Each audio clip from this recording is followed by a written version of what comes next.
አዳም ወዴት ነህ ያልከኝ በፍቅር ድምፅ ፈለከኝ። ብዙ ጊዜውን የወሰደው ስለ መንፈስ ማውራት ነው አለ። አንተ ስለምን እንደምታስተምረው አለችው። እኔማ ስለ መጽሐፍ ቅዱስ፣ ስለ ዕውቀት፣ ስለ ተለያዩ ስለ ንስሐ እዚህ ውስጥ አሁን ስለ ንስሐ አላስተማረም። እሱማ ተናግሯል። ሰይጣን እንዴት ሰዎች እንደሚያጠቃ ንቁበት ወቁበት እያለ ጥቅስ እየጠቀሰ ነው የሚያስተምረው። ታዲያ ምን አጠፋ አለችው። ሚስት ማለት ነው የዚህ ቤት የመጣበት ቤት ሚስት ያለችው እና ምን አጠፋ አለችው። ክርክር እንኳን ብዙም አያስፈልግም ይመስለኛል። ይሄን ትምህርት የሚያዳምጡ ሰዎች ይመለከታናል ብለው የሚያስቡ ሰዎች ናቸው። እግዚአብሔር ይስጥ፣ አመሰግናለሁ። አሁን መሄድ ከፈለክ መሄድ ትችላለህ። ልቀጥልልህ? እኛን ልንተኛ ነው አለችው። በቃ ነገ ስመጣ ተነስቶ ወጣ። ሊያውም ተነስና ውጣ ተብሎ ማለት ነው። እየተሳደበ እኛን እያወገዘን እኛን እየተቃወመን ግን 3 ገጠመኝ ከተቀመጠበት ሳይነሳ ጨረሰ። ለዚያውም ተነስና ሂድኛ ልንተኛ ነው ተብሎ ማለት ነው። ከዚህ በፊት ምናልባት እንደ ቀልድ አድርጌ ያቀረብኩላችሁ አንድ ሰው ደውሎ ሚስቴን መልስልኝ፣ ሚስቴን ወሰድክብኝ ምናምን ብሎ ያለኝ ያልኳችሁ ሰው አለ አይደለም እንዴ? እኔም የራሴ ሚስት አለችኝ፣ ምንድን ነው የምታወራው አልኩት። እና ኧረ እኔ ሚስቴ በቃ ያንተን ትምህርት ነው የምታዳምጠው፣ ወጥም ታማስል ቡናም ታፍላ ጆሮ ላይ ኤርፎን አድርጋ በቃ ምንም በፍጹም እኔን አታዋራኝም፣ አትሰማኝም፣ እንደገና ደግሞ አልሰጥም አለችኝ ይላል። ነግሬያቸዋለሁ አይደል? እንዴ ናት እና እንዴት ትከለክላለች? አልሰጥም አለች። አቅርባት አልኩት። ከዛ አይደል መምህር አለኝ። አዎ አልኩት። እንዴት ነው የምትከለክልህ አልኩት። እኔ በቃ ትምህርቴን የማያዳምጥ ሰው እንደሆነ ገብቶኛል። ከዛ እህታችን አቀረብኳት፣ ቀረበችልኝ። ለምንድን ነው የምትከለክዪው ስላት ሳቀች፣ ቀልድ መስሏት።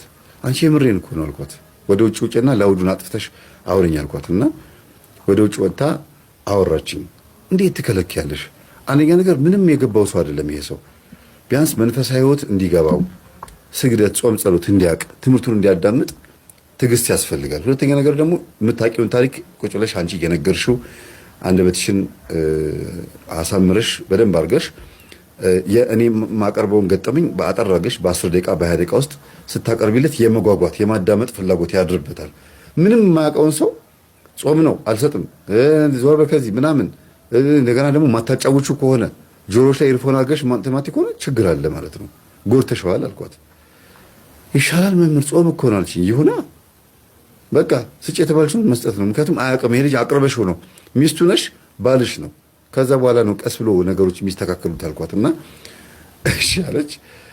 ከዛ የሚፈልገው ነገር ተሰጠው። አመሰግናለሁ መምህር ደርሶኛል ምናምን አለ። እንዴ እኔ ጋር እኮ አልነበረችም አንተ ጋር ነች ያለችው፣ የራሴ ሚስት አለችኝ አልኩትና ትንሽ ተሳስቀን ተለያየን። ከዛ 15 ቀን ያክል እንደፈለገ ደስ ያለውን ሲያረቅ ቆየና 15ኛው ቀን ላይ ምን አላት? እኔ መሬት ልተኛ አንቺ አልጋ ላይ ተኛ አላት። ለምን ምን ነው አለች። እኔ እንግዲህ ዘዴ ነግሬያታለሁ። አብረሽ ልተኝ ስትይ ሰውነትሽን የጸሎት ውሃ ወይም የተባረከ ዘይት ምናምን ቀቢው ብያታለሁ እና እላዩ ላይ ያለው መንፈስ እንዲታሰር ባሏ ላይ ያለው የዝሙት መንፈስ ይሄ ጾም ውስጥ የሚጨቀጭቃትን ማለት ነው እና በቃ ደስ ብሎታል። ግን ከእግዚአብሔር ጋር ያለያየሽ መሰለኝ። በቃ ጾሙንም ምኑንም ትተሽ ለኔ ብለሽ ነው እንትን የምትይውና በቃ በድን ሆንሽብኝ። እኔ የምፈልገውን ጉዳይ ፈጽሜ ስነሳ አንቺ ምንም በቃ የምትንቀሳቀሽም አይደለሽም እና በቃ ይቅርታ እንዲያውም ተፈታተንኩሽ ምናምን ብሎ መሬት ካልተኛል ኖ እኔ ጾም ላይ ነኝ ያለሁት መሬት ትተኛለሁ፣ አንተ ደግሞ አልጋ ላይ ትተኛለህ ተባባሉና ከዛ ደወለችልኝ። መምህር አለችኝ። አቤት። አልፈልግም እኮ አለኝ። ይቅርብኝ አለኝ አለችኝ። አየሽ አሁን ደግሞ ማነህ እኔ ስትፈታተነኝ የነበርከው ታሰር ብለሽ ደግሞ ጸልይ አልኳት። አሁን መስገድ ትችላለሽ፣ አሁን አይፈታተንሽም አይደል? አዎ ማነህ ብለሽ ጠይቂው አልኳት። ማነህ ብላ ስትጠይቅ በህልሟ ማሳየት በእውንም ጮኸች። የራሷ መንፈስ ነው ወደ ባሏ ሄዶ መልሶ ደግሞ እሷን በዝሙት ሲፈትናት የነበረው ምን ማለት ነው? ነቃች ሚስት። ባሏ ስራ ነው የሚውለው፣ እሷ ነቃች። የኛን ትምህርት አዳምጣ ምናምን ኦኬ። እናቴ ጨሌ ታመልክ ነበረ፣ ይሄ ነኮተት ነበረ። አዎ ገባኝ። ቤተሰቦቼ ችግር ነበረባቸው፣ በጣም ከባድ ችግር። ስለዚህ ምን ማድረግ አለብኝ? መስገድ አለብኝ። ስትቀጠቅጥ፣ ስትሰግድ፣ ምን ስትል፣ ስትጾም፣ ስትጠመቅ ደነገጠ መንፈሱ። ከቤተሰብ የመጣው ደነገጠና ማላ ይረፍ። መቼም ዕቃ ላይ ጉዝ ላይ አርፍም። ቤት ውስጥ ሰነፍ ሰው ካለ መጀመሪያ ሰነፍ ሰው መርጦ ሰነፍ ላይ ያርፋል። ሁሉም ጎበዝ ከሆኑበት ደግሞ ቆሻሻ ልብስ ላይ፣ ጓሮ አትክልት አተላ ላይ ምናምን የሆነ ዛፍ ላይ ይቀመጣል። መንፈስ ስለሆነ የት እንደተቀመጠ አናውቀውም። እና የራሷ መንፈስ ነው ለካ ባሏ ላይ ሄዶ ማረፊያ አጥቶ ተጨንቆ ማለት ነው መልሶ ባሏ ላይ ሆኖ ደግሞ አምጪ አምጪ ስጭኝ ስጭኝ ያለ ሲጨቀጭቃት የነበረው በተዘዋዋሪ መንገድ ባሏን እንደ ህግ ማፍረሻ ጾም ማፍረሻ አድርጎ ምናምን ሊጠቀም ነበር ያሰበው። ግን ተያዘ ማለት ነው። ተቀብታ የጸሎት ውሃና የተባረከ ዘይት ተቀብታ ከሱ ጋር በመተኛት አቅፏል። ባሏ ነው አቅፋ ነው የምተኛው። ርኩስ ነገር አላደረጉም።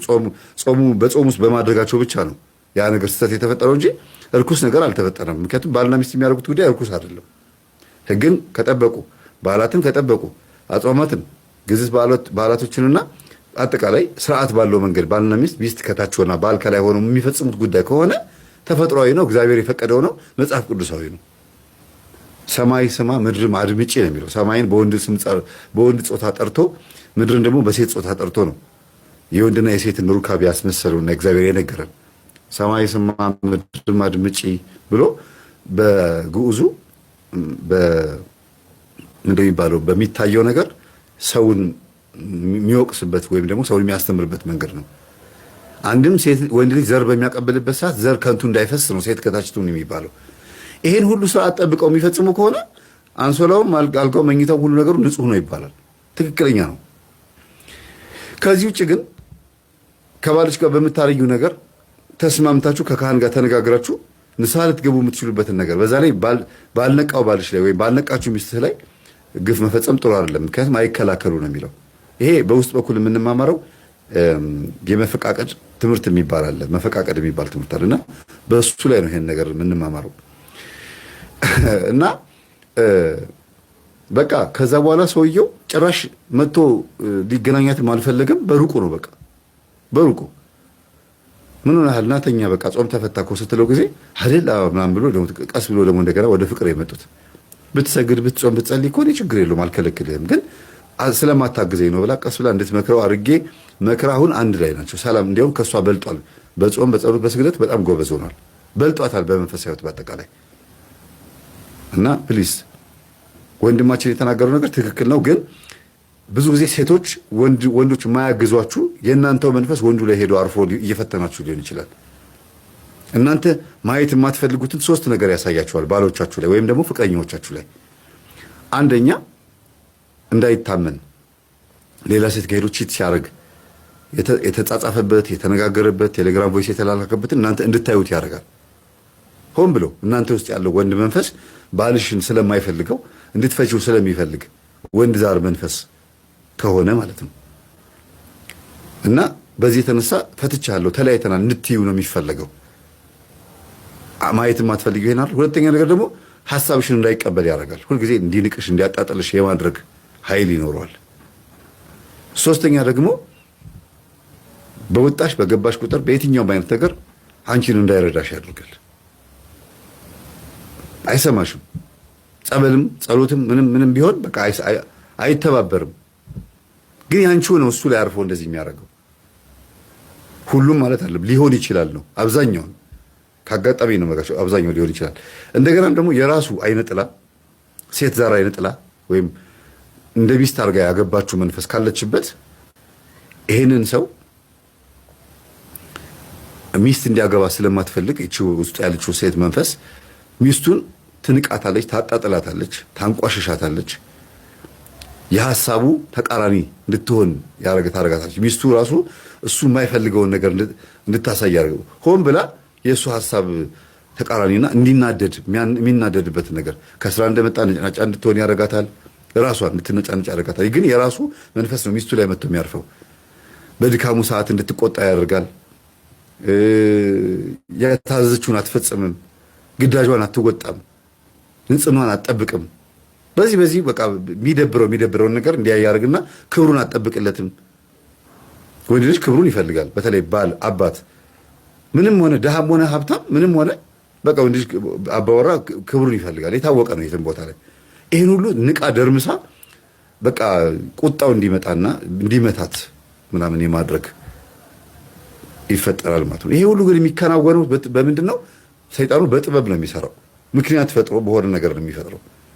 አንድ በተለይ ባለች ትንሽ የቃላት አይን እንዲጠፋ እጅ እንዲበላሽ ሁሉ ነገር እንዲሰባበር ትዳር እንዲፈርስ የማድረግ ኃይሉ ላላቸው ግን እስካልነቃን ድረስ ነው ይሄ የሚሆነው። ይሄ ሁለተኛው ነው እንግዲህ መጀመሪያ ምን አልኳችሁ? የራሳቸው የሴቶቹ መንፈስ ወንዱ ላይ አርፎ፣ ሁለተኛ ደግሞ የወንዱ መንፈስ ሴቷ ላይ አርፎ፣ ሶስተኛ ደግሞ በሁለቱ መካከል ደግሞ የሚገባ ደግሞ መንፈስ አለ። ወይ መተት ነው፣ መተቱ ሰላቢ ሊሆን ይችላል።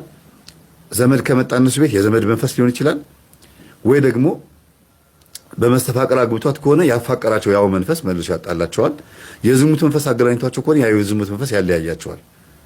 ምን እስከሆነ ድረስ የሚስማሙት ዝሙት ለመፈጸም ብቻ፣ ሰንበትን ለመሻር፣ ለመጨፈር፣ ለመደነስ፣ ቡጊ ቡጊ ምናምን ኦፔራ እያለ ይቀጥላል አይደል? መጠጡ ምኑ ሲጋራው፣ ሺሻው ምናምን።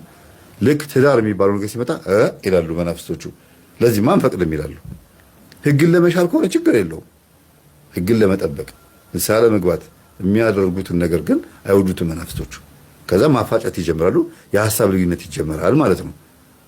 ሞር እዚህኛው ላይ እንዲያውም ትኩረት ይደረጋል። የዝሙቱ መንፈስ ላይ የተገናኙት ናይት ክለብ ከሆነ ጭፈራ፣ መንገድ ላይ የሆነ ማይረባ ደስ ማይል ተገናኝተው ከሆነ ወደ ትዳር የሚፈላለጉት በጣም ብዙ ጊዜ ትዳሩ አይቀጥልም። የመፍረስ እድሉ በጣም ሰፊ ነው። እነሱ የሉም። እግዚአብሔር ላይ መታበይ አወዳደቅን በሶስት መንገድ እናየዋለን። በእግዚአብሔር ላይ የሚታበዩ ሲወድቁ በየግል ይወድቃሉ፣ በኑሯቸው ይወድቃሉ፣ በትውልዳቸው ይወድቃሉ። ሶስተኛ በስልጣናቸው ይወድቃሉ። ስልጣናቸው የማይነካ የማይገረሰስ የማይፈርስ ይመስልና ላይ ወጥተው ባላቸው ሲኮሩ ወደ ታች ሲረግጡ ወደ ታች ሲያዩ ሲያንቋሽሹ ይቆዩና ሲቆሽሹ ደግሞ በስመ አብ አይት በእውነት አታያቸውም። ሲቆሽሹ ተደብቀው ይቆሽሻሉ። እንዳታያቸው ሽለኮለካሉ። እግዚአብሔር እንዲህ ነው የሚያደርገው። በወጣንበት ውስጥ ከእግዚአብሔር ጋር መውጣትን እምቢ ስንል ክብሩን ሰማያዊ ኃይሉን ተከተለን ማለት ሲያቅታቸው ርዕዮተ ዓለም ይከተለን ብለው ሲሮጡ ዝንጀሮነት የባህሪያቸው ገጽታ ይሆናል። አምላክ የለሽ ናቸው። የዳርዊኒዝም ትምህርት ተምረው ስልጣን የሚጨብጡ ሁሉ ዝንጀሮዎች ናቸው። አካላዊ ባህሪያቸው ሰው ይምሰል እንጂ የውስጥ ህይወታቸው አውሬነትን የተላበሰ ነው። በመንፈሳዊ ተስፋም በኩል ያላቸው እውነታ ብዙ ነገር ላይ እየወደቀ ነው። ስለዚህ ሲወድቁ ይደበቃሉ። ስልጣንን ስንይዝ እግዚአብሔር ሆይ አንተ ከኔ ጋር ባለስልጣን ሁን። ስልጣንን ስንቅ እግዚአብሔር ሆይ ለሌላው በረከት እንድንሆን አግዘን። የህግ መምህር ምን ይሰጣል ነው ያለው? በረከትን ይሰጣል። ሙሴ በረከትን ሲቀበል ከእግዚአብሔር ውሃ ባጡ ጊዜ አለቱን በብትሩ መጥቶ ውሃ አጠጣቸው። ህዝቡ ሁሉ ውሃ አጠጣ። የተጠሙትን አረካቸው። መብል ባጡ ጊዜ መና የሚባለውን መና ከሰማይ ከእግዚአብሔር ኃይል ጋር እያወረደ መና መገባቸው። ምን ጎደላቸው? ልብሳቸው እንዳያረጅ እግዚአብሔር ልብሱ ላይ ውበትና ጸጋ ፈሰሰበት። ጫማቸው እንዳይበጠስ 40 ዓመት ሙሉ ጫማቸው አልተበጠሰም። 40 ዓመት ሙሉ በበረሃ ሲጓዙ ጫማቸው አልተበጠሰም፣ ልብሳቸው አልቆሸሸም፣ ጉልበታቸው አቅማቸው አልደከመም። ስለዚህ የህግ መምህር ምን ይሰጣል ነው ያለው? በረከትን ይሰጣል። ሞሬ ነው የሚለው የዕብራይስጡ ሞሬ መምህር። እኛ ምን ሰጠን? ምን ከመሪዎቻችን ምን ተቀበልን? ዘረኝነትን፣ ልዩነትን፣ ክፋትን፣ እድገት የሌለው ምንም የማያመጣ የቋንቋ ልዩነትን፣ የፊደል ጠብን፣ እነዚህን አጋሸብንና እንዴት ነው አሁን የምንቀጥለው? የህግ መምህር እንዴት ነው በረከት የሚያመጣልን? የህይወት በረከት፣ የተስፋ በረከት፣ የሰማይ ኃይል በረከት እንዴት ነው የምናገኘው? የህግ መምህር ኢየሱስ ክርስቶስ ተገለጠና ምን ላድርግላችሁ ትወዳላችሁ የሚል የፍቅር ንጉስ መጣ፣ ተወለደ። በባህረ ጥምቀት ላይ በዮሐንስ ተጠመቀ። በቃና ዘገሊላ ደግሞ ክብሩን ገለጠ። ክብሩ በባዶ ቤት ውስጥ ያላቸው ባለቀ ጊዜ ተገለጠ። የህግ መምህር ቅድስት ድንግል ማርያም ወይን የላቸውም፣ ኤይን ያይን ይላል በዕብራይስጡ። ኤይን ያይን ወይን የላቸውም። ያይን የዕብራይስጡ ቃል ሲፈቱ ትልቅ ትርጉም አላቸው። ያይን ሁለት ፊደሎች ናቸው። ን ሲጨመር በጣም የሚገርም ነው። ያይን ወይን ማለት ነው። ያይን በዕብራይስጡ ያይን። ዮድ ዮድ ኑን ነው ፊደሉ። 10 10 50 ሲደመር ስንት ነው? ስንት ይሆናል? 70 ይሆናል። ኤይን ያይን ወይን የላቸውም። ወይን የላቸውም። የአንድ የሰው ልጅ ሕይወት ዘመን በትልቅነት በበረከት በተስፋ 70 ነው። እስራኤልን ሲቆጣ የነበረ እግዚአብሔር አምላክ ኃይል 70 ዓመት ነው። አቤት አቤት ወይን የላቸውም። ወይን የሌለበት ጊዜ ሲመጣ ድንግል ማርያምና ኢየሱስ ክርስቶስ በዛ ቤት ነበሩ። ወይን አልባ በነበረበት ጊዜ መምህሩ መጣ። ድንግል ማርያም አለች።